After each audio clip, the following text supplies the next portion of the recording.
species became extinct not through habitat loss but from centuries of intense exploitation.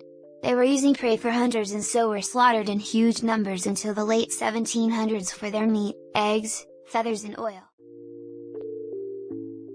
Of the North Atlantic, as we have the great auk. This large flightless auk was the only modern species in its genus Pinguinus. And yes, that's Pinguinus as in Pingu.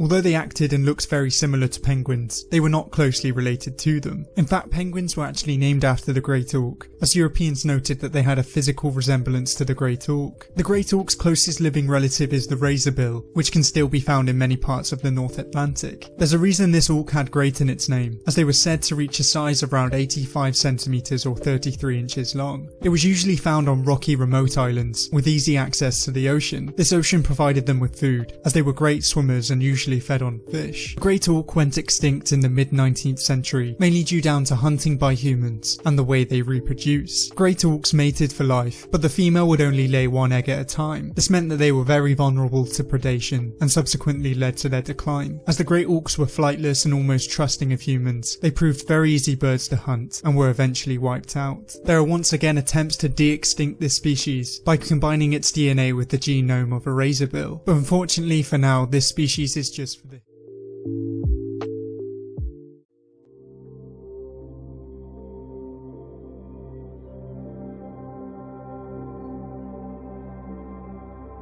One cold windswept day in 1840, a short plump bird made land on a small islet off the western coast of Scotland.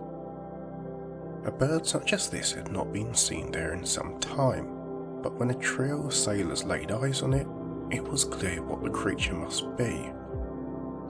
A penguin. From its black and white plumage to its awkward waddling gait, it could be hardly anything else. They had once been plentiful in these waters, but as the years had passed their numbers had dwindled. With this in mind, the sailors thought the opportunity could not be missed. They leapt on the creature with haste, tying its legs before bundling it into their boat and rushing home to secure their prize in a nearby hut.